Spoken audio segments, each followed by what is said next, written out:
RC circuit में आगे देखते हैं steady state analysis of circuits with resistor and capacitor.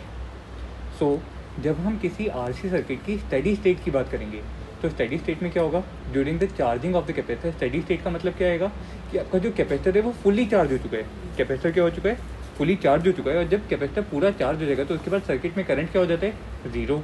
Circuit में करंट कितना आ जाता है, जीरो। अच्छा, और अगर हम बात करें कि हमारा डिस्चार्जिंग का केस था तो वहाँ पे स्टेडी स्टेट का मतलब क्या होगा कि कैपेसिटर पूरा पूरा डिस्चार्ज हो चुका है और उस केस में भी आपके सर्किट के अंदर करंट कितना आएगा, जीरो। जैसा हमने पिछली क्लास में देखा था, this was the RC circuit just after closing the switch. Just after closing the switch तो उसके दो केसेस थे, एक तो था time t equal to zero plus का और एक था इन्फिनिटी का। जीरो प्लस का मतलब क्या है कि कैपेसिटर इनिशियली क्या है, अनचार्ज। जैसे ही आपने सर्किट क्लोज किया तो कैपेसिटर कैसे बिहेव करता है, एज एन आइडियल कंडक्टर, ये शॉर्ट सर्किट की तरह। और जब हम स्टेडी स्टेट की बात करते हैं, कैपेसिटर पूरा चार्ज हो गया, तब वो क्या करेगा, अपने अक्रॉस उतना ही पोटेंशियल डेवलप करवा देगा जितना आपके सर्किट में पोटेंशियल लगा होगा। सो जिसकी वजह से आपके सर्किट का नेट पोटेंशियल क्या हो जाएगा, जीरो, और सर्किट में करंट कितना आ जाएगा, जीरो। समझ में आया। सो continuing forward, in the case of the steady state analysis देखते हैं कि जब भी आपके किसी सर्किट में कैपेसिटर लगा होगा, सो स्टेडी स्टेट में जितनी भी ब्रांचेस हैं जिनमें कैपेसिटर लगा हुआ होगा, उन सभी ब्रांचेस को आप क्या कर सकते हो, डायरेक्टली नेग्लेक्ट कर सकते हो, क्योंकि उसमें कुछ करंट नहीं फ्लो करेगा, उसमें कुछ भी करंट नहीं फ्लो करने वाला। जैसे यहाँ पे देखो, इसने सबसे पहले क्वेश्चन में आपसे क्या बोला, that you have to find the charge on 6 microfarad capacitor in steady state. 6 microfarad का आपके पास जो कैपेसिटर जो है, इस पर आपको चार्ज फाइंड आउट करना है। कब, स्टेडी स्टेट पे। अगर हम स्टेडी स्टेट की बात करेंगे, सो you no that the charge on the 4 microfarad capacitor as well as 2 microfarad capacitor will be the maximum possible charge, जिसकी वजह से इन ब्रांचेस में करंट क्या हो जाएगा, जीरो। कौन कौन सी ब्रांच में करंट जीरो हो जाएगा बताओ, इस वाली ब्रांच में करंट जीरो होगा, एज वेल एज इस वाली ब्रांच में करंट जीरो होगा, और इस वाली ब्रांच में भी करंट जीरो हो जाएगा। सो जो भी करंट आपका सर्किट में जो चल रहा होगा, सर्किट में करंट कैसे चलेगा, इस डायरेक्शन में आएगा, इधर जाएगा, इधर जाएगा, सीधा जाएगा, सीधा जाएगा, और वापस नीचे की तरफ आके वापस अपनी बैटरी में चला जाएगा स्टेडी स्टेट पे। तो जो मैंने पिंक कलर का जो सर्किट जो बनाया है, स्टेडी स्टेट में जो करंट जो आई फ्लो करेगा वो सिर्फ पिंक वाले सर्किट में फ्लो करेगा। तो मुझे ये बताओ, इन स्टेडी स्टेट करंट कितना आएगा, V/R। पोटेंशियल कितना दिया है आपको, 30 वोल्ट का, और नेट रेजिस्टेंस कितना हो गया सर्किट का, 6 + 4 ohm. So that will come out to be 3 amp. तो आपको करंट कितना पता चल गया, सर्किट में करंट कितना है, 3 एम्प का करंट है। अच्छा, हमें निकालना क्या है, charge on the 6 microfarad capacitor. Now you may use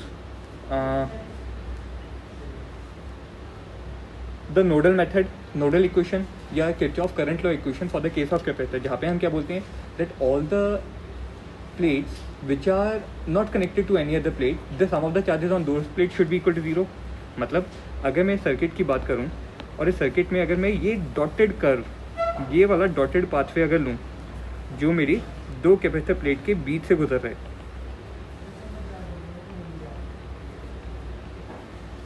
so the sum of the charges on this first plate, second plate and the third plate should always remain constant, क्योंकि ये किसी भी दूसरी प्लेट से फिजिकली कनेक्टेड नहीं है।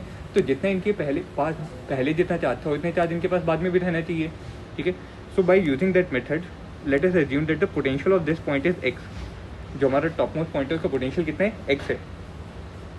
अगर x potential है, 30 वोल्ट की जो हमें बैटरी जो दी है उसकी वजह से हम अलग अलग पॉइंट पे पोटेंशियल निकाल सकते हैं। इस पॉइंट पे आपका पोटेंशियल रहा होगा 30। 6 ओम के रजिस्टर में से 3 एम्प्स का अगर करंट गया तो पोटेंशियल ड्रॉप कितना हो गया, 18 वोल्ट्स का। सो इस वाले पॉइंट पे आपको कितना पोटेंशियल मिलेगा, 12 वोल्ट, और इस वाले पॉइंट पे कितना मिल जाएगा आपको, दोबारा 0। कितना मिलेगा, 0। So now writing down the nodal equation for junction x, nodal equation for junction x. बताओ नोडल इक्वेशन क्या लिखोगे आप इस जंक्शन के लिए, 2 माइक्रोफैरेड का कैपेसिटर और इसके अक्रॉस पोटेंशियल कितना है, x और 0। सो it will B 2 × x - 0 plus 6 microfarad का जो कैपेसिटर है उसके अक्रॉस पोटेंशियल कितना है, x - 12। और जो 4 माइक्रोफेरेड का कैपेसिटर उसके अक्रॉस पोटेंशियल कितना है, x माइनस 30 इक्वल टू 0। इस इक्वेशन को सॉल्व करो तो 2x plus 6x minus 72 plus 4x minus 120 should be equal to 0। So 12x should be equal to 192, which will give you the value of x that will come out to be 16 volt. कितना आएगा ये 16 volts। अगर आपको x की value मिल गई so the charge on 6 microfarad capacitor will be equal to C into V, जहाँ पे capacitor का कैपेसिटेंस कितना है 6 माइक्रोफेरेड और पोटेंशियल कितना है x minus 12। So that will come out to be 16 minus 12 will be 4, 24 micro coulombs. समझ में आया कैसे निकाला? पक्का। पहले हमने करंट निकाल लिया सर्किट में, करंट निकाल के जिन जिन ब्रांचेस से आपका करंट फ्लो कर रहा था उन सभी ब्रांचेस में हमने पोटेंशियल को डिवाइड कर दिया और फिर नोडल इक्वेशन लगा दी हमने। तो वहाँ से हमने अपने किसी भी कैपेसिटर के ऊपर जो चार्ज स्टोर होगा वो निकाल लेंगे। अगला क्वेश्चन देखो, यहाँ पे आपसे पूछा गया है find the potential difference between the point X and Y. X और वाई के बीच में आपको पोटेंशियल डिफरेंस कैलकुलेट करना है। बताओ कैसे कैलकुलेट करेंगे? कब? स्टेडी स्टेट पे। Find the potential difference between the point X and Y at steady state. So you know at steady state the branches in which the capacitors are connected the current in all those branches will be equal to 0। मतलब कौन कौन सी branch में 0 होने वाले current, जो मैं blue colour से highlight कर रहा हूँ, इधर, इधर और इधर, इन सब में करंट कितना हो जाएगा? 0। तो करंट फ्लो कहाँ पे करेगा? आप बोलोगे करंट फ्लो करेगा हमारी बैटरी से, यहाँ पे जाएगा, नीचे की तरफ गया, 4 ओम के रजिस्टर में जाएगा, 6 ओम के रजिस्टर में जाएगा, 2 ओम के रजिस्टर में जाएगा और वापस बैटरी में चला जाएगा। ठीक है। So at steady state current in the circuit I, जो पिंक कलर वाला है, वो कितना होगा? Potential upon resistance. रेजिस्टेंस कितना आएगा? 4 प्लस 6 प्लस 2। सो करंट कितना आएगा? 2 एम्स का। करंट कितना आ गया? 2 एम्स का। अब इस करंट की वजह से आप अलग अलग पॉइंट पे पोटेंशियल ड्रॉप निकाल लो। So potential at this junction will be equal to 24। Potential at this junction will be equal to 20। कैसे? 2 ओम के रजिस्टर में से करंट कितना आ रहा है? 2 एम्स का। सो पोटेंशियल ड्रॉप कितना रहा होगा? 4 वोल्ट का। इस पॉइंट पे अगर मैं 0 वोल्ट मानूं तो यहाँ पे कितना रहेगा? 4, not 20, sorry, it will be 4 volt. बात समझ में आई? ठीक है। एंड सिमिलरली पॉइंट वाई पे अगर मैं निकालूं, पॉइंट वाई पे कितना आपका पोटेंशियल ड्रॉप हो जाएगा? 24 minus 8, that will be 16 volt. So मुझे वाई पॉइंट का तो पोटेंशियल डायरेक्टली पता चल गया, कितना आ गया वो? 16 वोल्ट। कैसे लिखेंगे? V Y will be equal to 24 minus 4 into 2, that will come out to be 16 volt. अब मुझे किसका निकालना है? एक्स का पोटेंशियल डिफरेंस निकालना है। एक्स का पोटेंशियल डिफरेंस निकालने के लिए आप दोबारा नोडल इक्वेशन लगाओगे। कौन से सर्किट पे लगाओगे? देखो डायग्राम में, यहाँ पे हम बोलेंगे कि जो हमारे ये ब्लू वाले डॉटेड कर के अंदर जो प्लेट्स हैं, इन प्लेट पे चार्जेस हमेशा क्या रहने चाहिए? सेम। प्लेट नंबर 1 और प्लेट नंबर 2। सो एक्स पॉइंट का अगर हम पोटेंशियल एक्स ही मान लें, सो नोडल इक्वेशन फॉर एक्स क्या लिखोगे? जो 8 माइक्रोफेरेड का जो कैपेसिटर है उसके लिए कितना लिखा है? 8 into x minus 24 plus 4 microfarad का जो कैपेसिटर है उसके लिए 4 into x minus 4 should be equal to 0। क्योंकि इनिशियली अनचार्ज था तो sum of the charges on the 2 plates was initially 0। Finally charge कितना आ गया? क्यू कितना लिखते हो? C into V. So 8 denote C and x minus V denotes V। X minus 24 क्या डिनोट करे? V। तो C इंटू वी क्या देगा? चार्ज किस पे? 8 माइक्रोफेरेड वाले कैपेसिटर के ऊपर। Similarly 4 into x minus 4 will give you the charge on the 4 microfarad capacitor plate. Initially दोनों प्लेट्स क्या थी? अनचार्ज। तो फाइनली भी sum of the charges on the 2 plate should be equal to the initial charges on the plate. Initial charge कितना है? 0। तो final charge भी कितना आएगा? 0। सो उस तरीके से हमने अपनी नोडल इक्वेशन लिखी। इसको सॉल्व करो तो देखो कितना आएगा? 8x minus 24 into 8 plus 4x minus 16 should be equal to 0। Solving this, you will get the value of x, which will come out to be 52/3 volts. कितना आएगा? 52/3 वोल्ट। हमें x पॉइंट का पोटेंशियल पता है, y पॉइंट का potential पता है। So what will be the value of vx minus vy? 52/3 minus 16, so that will come out to be 4/3 volts. समझ आई बात? पक्का?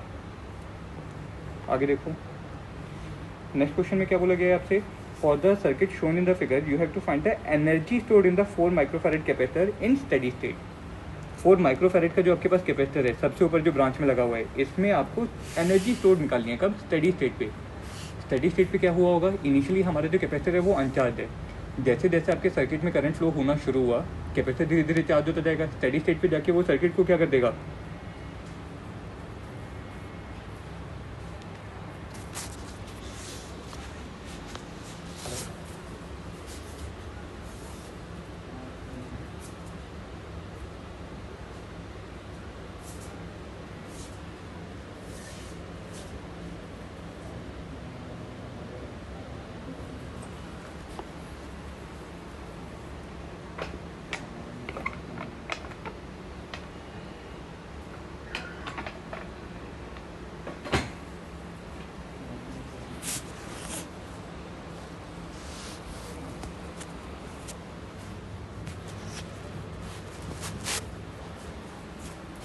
हाँ तो यहाँ पे इनिशियली जो हमारा 4 माइक्रोफैरेड का जो कैपेसिटर है वो इनिशियली क्या था, अनचार्ज। जब आपने सर्किट को क्लोज किया, धीरे धीरे क्या होता जाएगा, चार्ज होता जाएगा।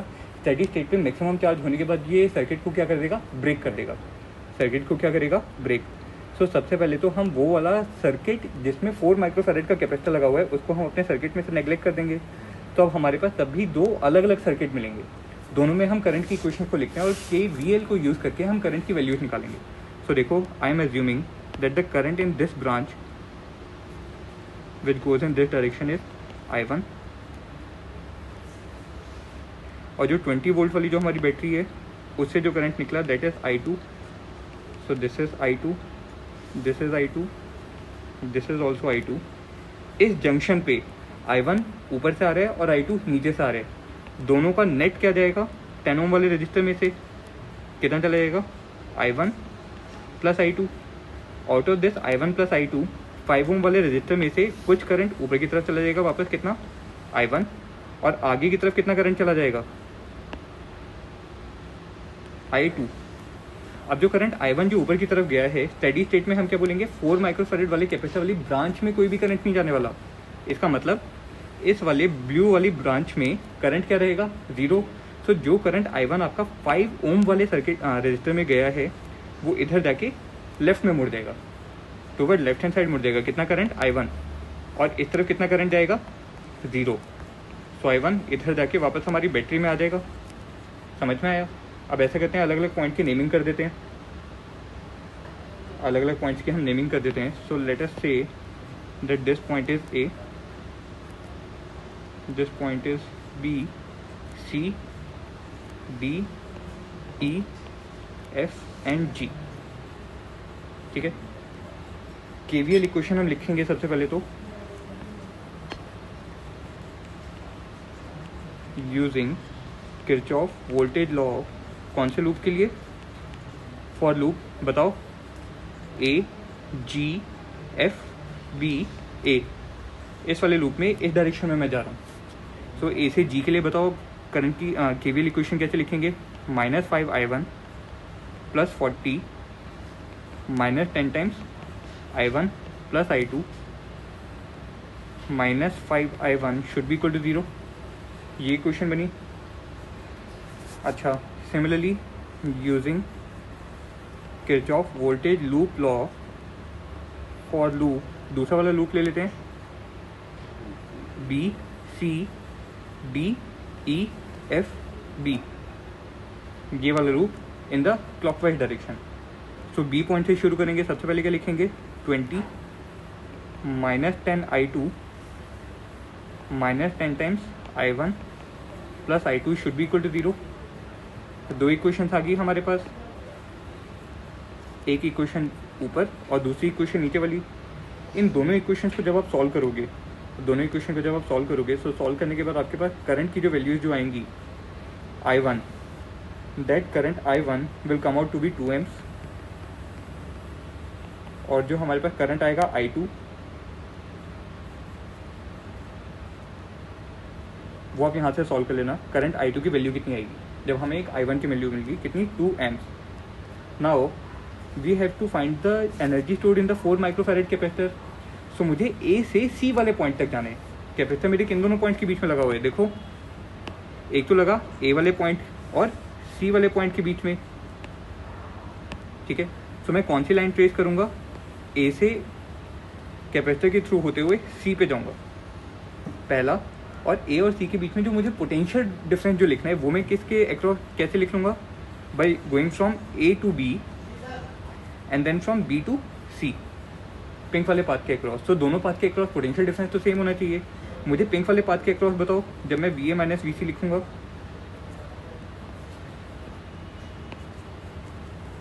सो वी ए माइनस कैसे लिखेंगे, V A plus 5 times I1 plus 20 should be equal to V C. कैसे गए, वी ए से डाउनवर्ड डायरेक्शन में गए, करंट ऑपोजिट डायरेक्शन में आ रहा है, इसलिए पोटेंशियल क्या होगा, ऐड होगा।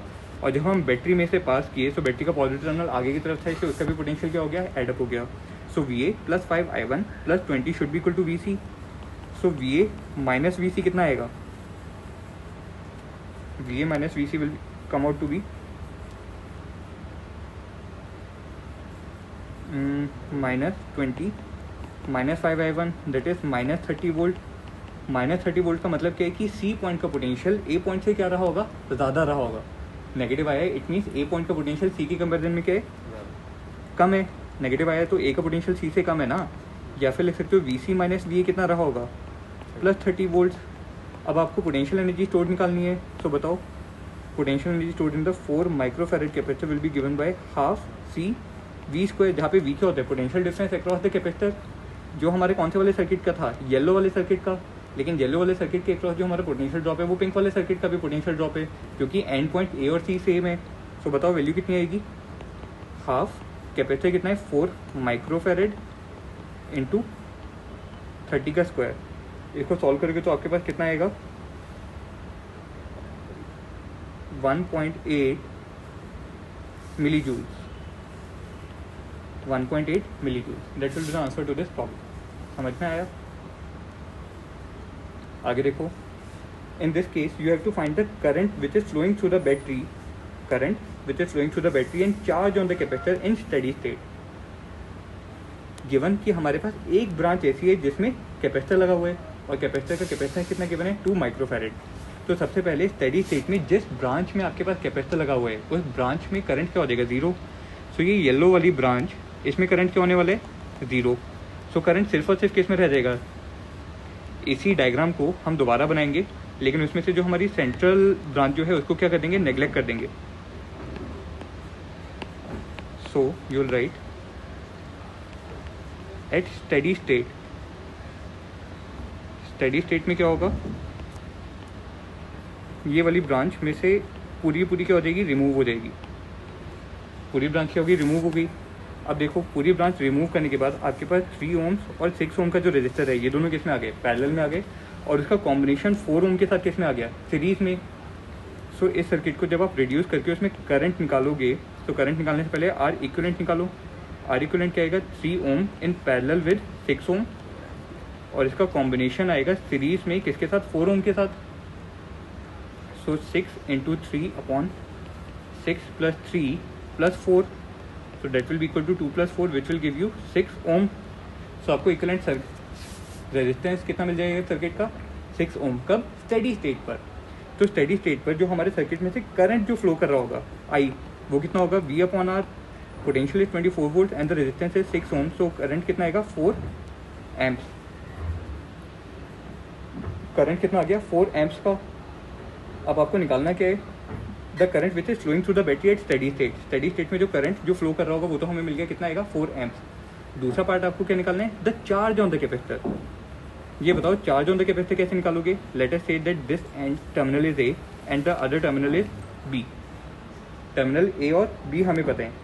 सो ए और बी के अक्रॉस अगर मैं पोटेंशियल ड्रॉप निकालूँ, ए और बी के अक्रॉस पोटेंशियल ड्रॉप निकालूँ, कब, सेम पहले वाले तरीके से। एक हम निकालेंगे पिंक वाले पाथवे के लिए, और जो पिंक वाले पाथवे का जो पोटेंशियल ड्रॉप जो होगा वही मेरा ये येलो वाले पाथवे का भी पोटेंशियल ड्रॉप होगा, क्योंकि जो मेरे एंड टर्मिनल्स हैं वो तो सेम है। ठीक है, अब मुझे बताओ potential drop across the point A and B by the pink circuit. Pink वाले सर्किट को अगर मैं फॉलो करूं तो क्या लिखेंगे, V A minus 3 into 4 should be equal to V B. So V A minus V B कितना मिलेगा आपको, 12 वोल्ट। कितना मिलेगा, 12 वोल्ट। सो ए और बी वो वाली ब्रांच जिसमें कैपेसिटर लगा हुआ है, उसमें करंट तो कितना है, 0। तो सिर्फ और सिर्फ क्या बचा, कैपेसिटर बचा। 3 इंटू 4 नहीं होगा ना पैरेलल में, क्या पैरेलल में तो 3 इंटू 4। अरे 4 करंट है, 3 उसका रेजिस्टेंस था। तो पोटेंशियल ड्रॉप कितना आएगा, आई इंटू आर। पैरेलल में करंट सेम थोड़ी रहता है। ओके, हम क्या करते हैं फिर यहाँ पे इस सर्किट को दोबारा रिड्यूस कर लेते हैं फर्दर।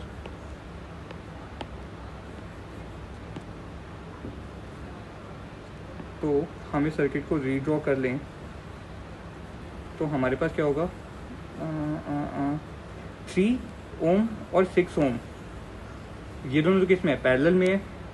ये दोनों तो पैरेलल में है ना, इन दोनों का पैरेलल कॉम्बिनेशन कितना देगा आपको, 2 ओम। इन दोनों का कॉम्बिनेशन कितना देगा, 2 ओम। और वो 2 ओम के साथ आप अपने सर्किट को रीड्रॉ कर लो।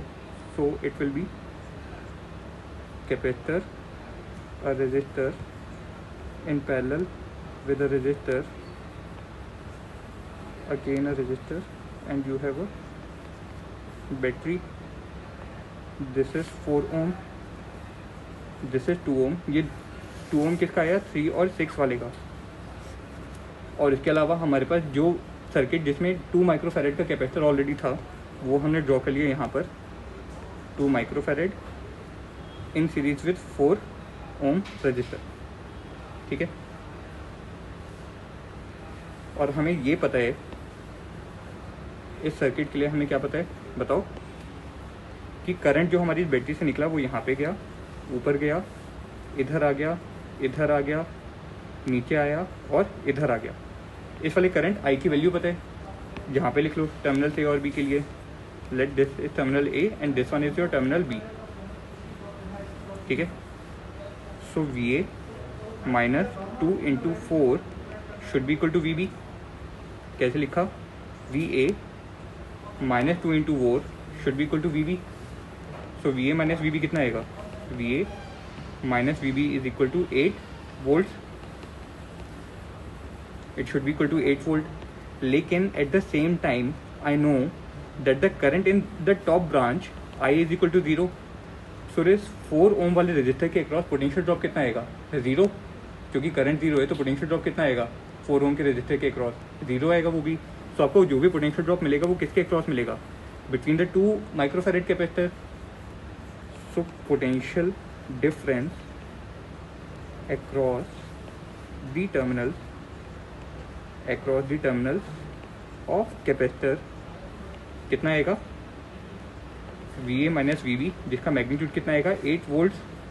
तो मुझे बताओ चार्ज स्टोर कितना होगा 2 माइक्रोफैरेड कैपेसिटर में, Q equal to C into V. C कितना है, 2 माइक्रोफैरेड और पोटेंशियल कितना है, 8 volt. So the charge will be equal to 16 microcoulomb. समझ में आया, charge stored on the capacitor at steady state will be equal to 16 microcoulomb. Done, आगे देखें, अगला क्वेश्चन देखिए। In this case, you have to find the potential difference between the points A and B as well as between B and C. कब, at steady state. At steady state,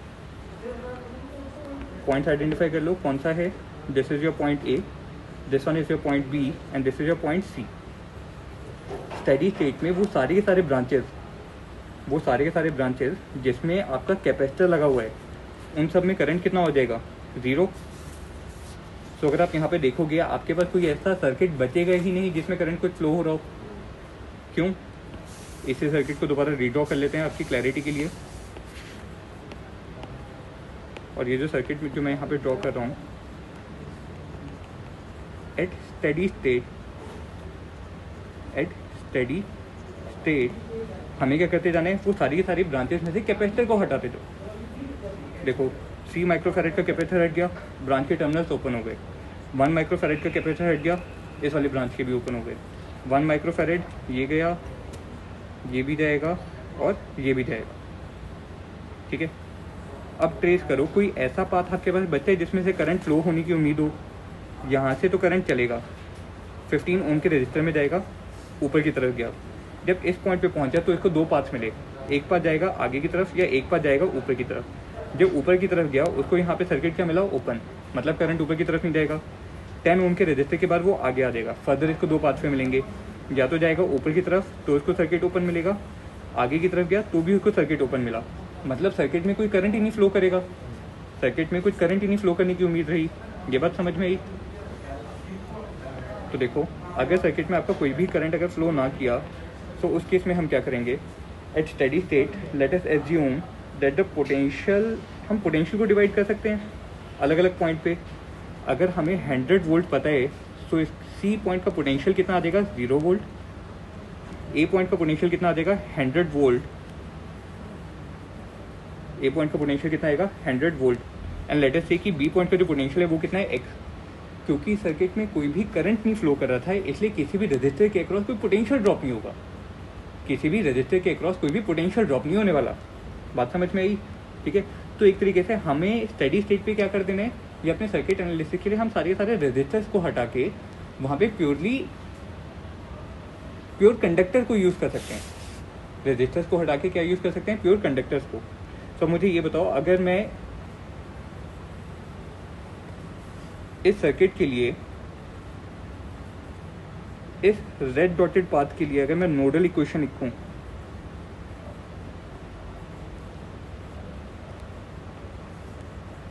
इस red dotted path के लिए अगर मैं nodal equation लिखूं तो initially charge on all the plates of the capacitor within this red dotted path will be equal to 0। Finally भी कितना होना चाहिए, 0 होना चाहिए। फाइनल कैसे निकालेंगे, Q equal to C into V से। लेकिन सी इंटू वी हम हर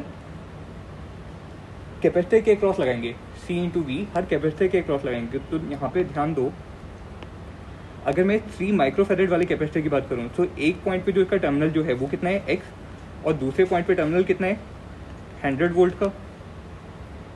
क्योंकि जो हमें 100 वोल्ट यहाँ पे मिला है ए पॉइंट पे, वो पोटेंशियल उन सभी लाइन्स में रहेगा जो सारी की सारी एक ही लाइन से कनेक्टेड है। और यहाँ पे रजिस्टर जो है इसके क्रॉस कोई पोटेंशियल ड्रॉप नहीं है, तो इसी को आगे ले जाओ, इसी को आगे ले जाओ। फिर ये ग्रीन कलर वाली जो लाइन है इन सब पे पोटेंशियल कितना है, 100 वोल्ट का। सिमिलरली ये सारी की सारी लाइन जो मेरी ब्लू कलर से हाईलाइटेड है इन सब पे पोटेंशियल कितना है, x वोल्ट का, जो मैंने अपने बी पॉइंट का माना है। और in the same way you may also say जो मेरे सी पॉइंट का पोटेंशियल है 0 वोल्ट, वो उन सभी पॉइंट का पोटेंशियल है जो मेरी ब्राउन कलर वाली लाइन से कनेक्टेड है।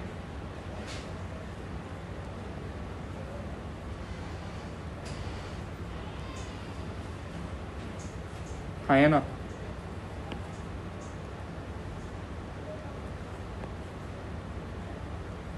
तो अगर अब आप देखोगे जो हमारा रेड कलर डॉटेड पाथ है उसके अक्रॉस जितने भी कैपेसिटर्स लगे हुए हैं, कैपेसिटर के दोनों टर्मिनल पे हमें पोटेंशियल पता है, कैपेसिटर के दोनों तरफ का हमें क्या पता है, पोटेंशियल पता है। सो नोडल इक्वेशन लिखो,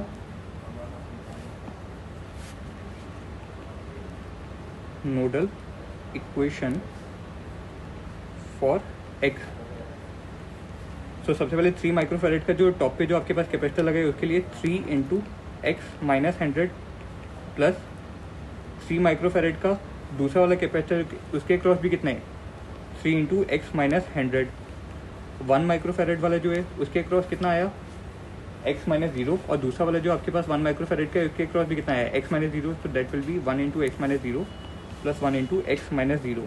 और इन चारों का सम कितना होना चाहिए, 0 के बराबर। चारों का सम किसके बराबर होना चाहिए, 0 के।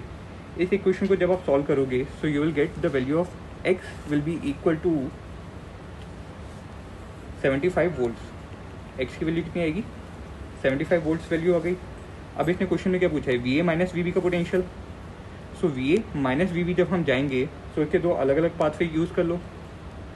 सबसे पहला पाथवे ये पिंक वाला यूज़ कर रहा हूँ, ए से गए बी पे, तो हमें सिर्फ और सिर्फ एक कैपेसिटर मिलेगा 3 माइक्रोफेरेड का।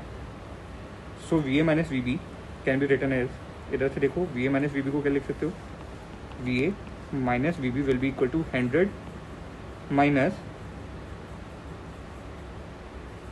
V is equal to Q upon C, V is equal to हाँ, V A minus V B, A point का पोटेंशियल 100 है और बी पॉइंट का पोटेंशियल कितना है 75 volt, so that will come out to be 25 volt. Similarly आपको दूसरे part में क्या निकालना है, V B minus V C, V B minus V C, so V B is 75 volt and V C is 0 volt, so you will get 75 volt. समझ आई बात? पक्का? कोई दिक्कत तो नहीं? आगे देखो। In this you have to find the ratio of the charges on 4 microfarad and 2 microfarad capacitor in steady state। 4 microfarad का एक कैपेसिटर लगा हुआ है आपके पास और एक 2 microfarad का कैपेसिटर लगा हुआ है। इन दोनों पे आपको स्टेडी स्टेट पे जो चार्जेस की रेशियो है वो रेशियो फाइंड आउट करनी है। कब? स्टेडी स्टेट पे। सो स्टेडी स्टेट के लिए सबसे पहले तो ये आइडेंटिफाई करो कि आपकी कौन कौन सी ब्रांचेस हट जाएंगी।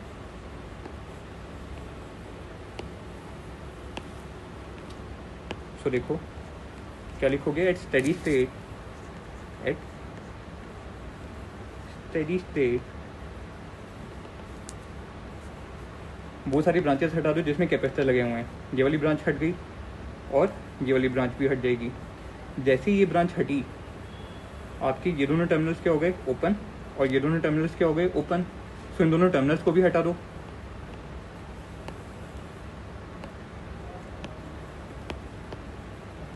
तो आपके पास ये वाला पूरा पोर्शन चला जाएगा और ये वाला पूरा पोर्शन भी चला गया, बी पॉइंट रिमूव हो गया।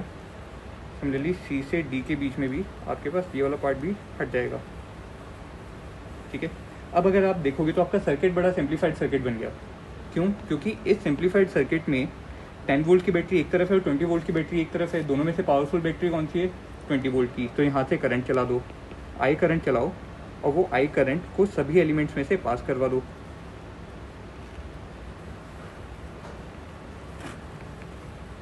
सो अगर यहाँ पे आप देखोगे जितने भी रेजिस्टेंस हैं वो सारे के सारे सीरीज में कनेक्टेड हैं और नेट पोटेंशियल बैटरी का कितना आ गया, 20 वोल्ट माइनस 10 वोल्ट। कितना आ गया? 20 volt minus 10 volt. So at steady state current कितना आ जाएगा, 20 minus 10 whole divided by 2 plus 1 plus 1 plus 1, so that will be equal to 10/5। तो कितना आएगा करंट? 2 एम्प्स का करंट आ गया आपके पास सर्किट में। कितना करंट आ गया? 2 एम्प्स का करंट आ गया। अब हम लगाएंगे केवीएल इक्वेशन, क्योंकि हमें क्या फाइंड आउट करना है, पोटेंशियल ड्रॉप फाइंड आउट करना है ए और बी के बीच का। सॉरी, हमें चार्जेस फाइंड आउट करने हैं ए और बी के बीच में। सो उसके लिए अलग अलग पॉइंट पे सबसे पहले हम पोटेंशियल ड्रॉप अगर लिखना शुरू करें सेम डायग्राम से, तो यहाँ पे देखो क्या लिखोगे, इस वाले पॉइंट पे 20 वोल्ट अगर एज्यूम कर लें, कितना माने 20, सो इसके नेगेटिव टर्मिनल पे कितना हो जाएगा 0 वोल्ट। करंट की डायरेक्शन में पोटेंशियल क्या होता है, ड्रॉप होता है, और करंट आया कितना है हमारे पास 2 एम्प्स का। सो ये 2 ओम के रेजिस्टर के अक्रॉस कितना पोटेंशियल ड्रॉप हो जाएगा, 4 वोल्ट का। सो आपको टॉप पे कितना मिलेगा 20 minus 4, that will be equal to 16 volt. यहाँ पे कितना मिलेगा 6 वोल्ट, इधर कितना मिलेगा 4, इधर कितना मिलेगा 2, और फाइनली कितना हो जाएगा 0। सो अब हम अपने मेन सर्किट पे चले जाएं। सो हमें ए पॉइंट पे कितना पोटेंशियल मिला 4 वोल्ट, इस वाले टर्मिनल पे 0 वोल्ट, यहाँ पे 2 वोल्ट, इस पॉइंट पे 20 वोल्ट, इस पॉइंट पे 16 वोल्ट। सो इधर भी कितना मिलेगा 20 और इधर भी कितना मिला 20। ये समझ में आया हमने पोटेंशियल को कैसे डिवाइड किया। अब पोटेंशियल को डिवाइड करने के बाद आपको 4 माइक्रोफैरेड के कैपेसिटर के ऊपर अगर चार्ज निकालना है, ये 4 माइक्रोफैरेड वाला, तो बताओ चार्ज 4 माइक्रोफैरेड वाले पे कितना आएगा, C इंटू वी। सी कितना है 4, और potential drop between the terminals A and B कितना आएगा 4 माइनस 0, तो कितना है 16 माइक्रोकुलम्स। सिमिलरली आ जाओ नीचे देखो कौन सा 2 माइक्रोफैरेड वाला capacitor, so charge on the 2 microfarad capacitor will be equal to Q into C into V. Capacitance कितना है 2 माइक्रोफैरेड, और पोटेंशियल ड्रॉप 2 माइक्रोफैरेड वाले के लिए C और D पॉइंट का लिखेंगे। C पॉइंट पे कितना है 2 और D पॉइंट पे कितना है 20, तो पोटेंशियल डिफरेंस कितना हो गया 18 वोल्ट। तो that will be equal to 18 into 2 36 microcoulombs. सो हमें 4 माइक्रोफैरेड और 2 माइक्रोफैरेड वाले कैपेसिटर के ऊपर पोटेंशियल चार्ज की रेशियो निकालनी है। So charge on the 4 microfarad capacitor divided by charge on the 2 microfarad capacitor will be given by 16/36, that will come out to be 4/9. कितना आएगा? 4/9.